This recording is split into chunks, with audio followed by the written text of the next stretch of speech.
On the signature issue that Democrats have, which is abortion, the president's response was garbled and undirected at best. Yeah. Do you feel like he did what he needed to do on an issue that could motivate voters in the polls? I think it's significantly insignificant because it's de minimis, because the American people have made up their minds.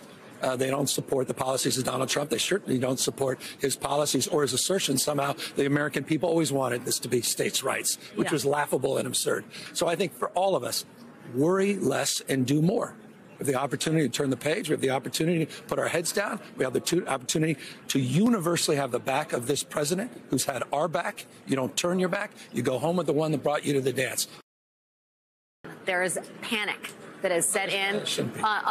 There is panic that has set in among people who have watched this debate, who are Democrats, people who are strategists, and some even inside Democratic campaigns. Yeah. Do you think it's unfounded? Well, I think it's unhelpful, and I think it's unnecessary. We've got to go in and got to keep our heads high. And as I say, we've got to have the back of this president. You don't turn your back because of one performance. What kind of party does that? It's been a masterclass. 15.6 million jobs. That's 8 times more than the last 3 Republican presidents combined. The only thing the last 3 Republican presidents have in common is recessions. Democrats deliver. This president has delivered. We need to deliver for him at this moment. With all due respect, the more time we start having these conversations, go down these rabbit holes, it's unhelpful to our democracy, our fate and future of this country, the world. They need us right now to step up, and that's exactly what I intend to do. California Governor Gavin Newsom speaking with MSNBC after last night's debate. Welcome back to Morning Joe. It is Friday, June 28th.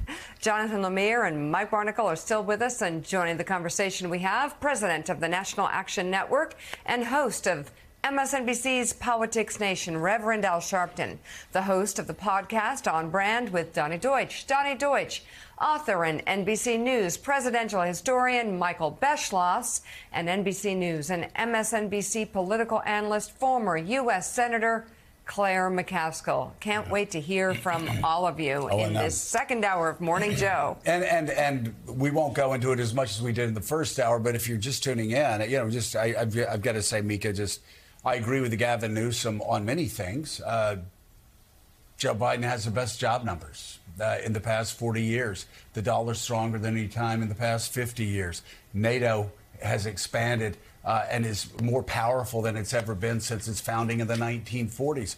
America militarily is stronger relative to the rest of the world than it's been probably since 1945. Our economy is stronger relative to the rest of the world than it's been in a very, very long time, probably since the 1980s. There is no doubt that Joe Biden has done a great job getting bipartisan legislation through that Republicans and Democrats said he could never get through.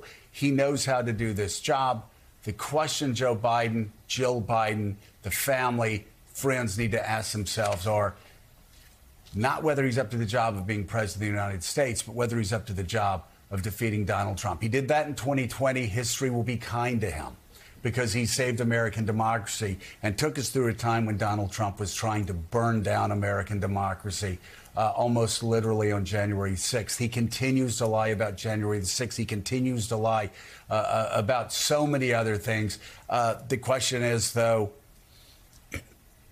despite my belief that Joe Biden has had an extremely successful first term, is it time for him to step down? And that's a question. That window has not completely closed, but it is closing. And I will say, with all due respect to the governor of California, you are not hurting America, and you are not hurting the cause of America by asking these tough questions now. You are hurting the cause of America by closing your eyes, putting your head down and saying we're going to just plow forward regardless of what we saw, what all of us saw last night, the inability to complete sentences, the inability to make easy layups, one after another, after another, after another.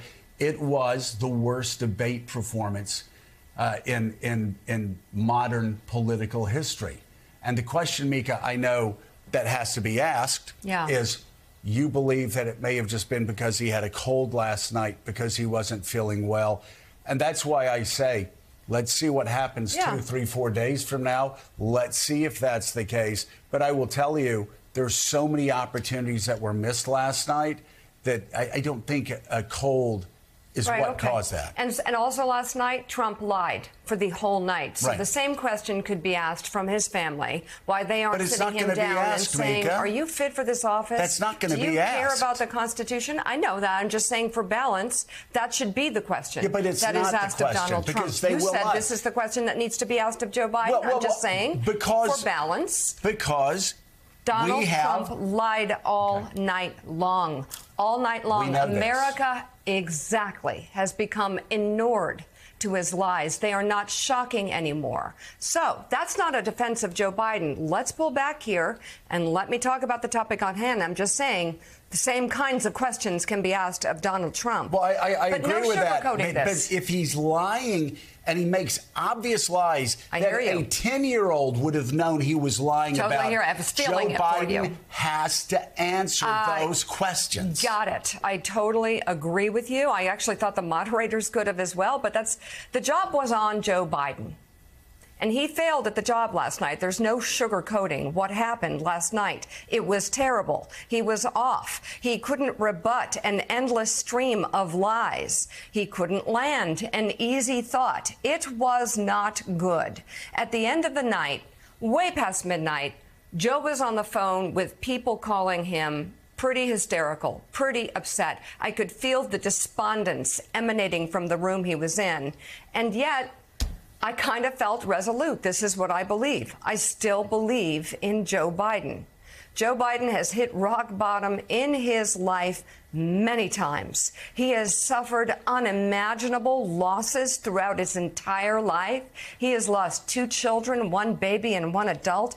He has suffered through his own son's addiction, and that's just on the personal side. He has lost multiple presidential elections. He has hit rock bottom in the election he won in the primary process. And you know what? The one thing we know about Joe Biden is he does win when it matters. So you said earlier in the show, if a CEO did this, if a CEO did this, people would wonder if he's feeling okay, and they would wait a few days.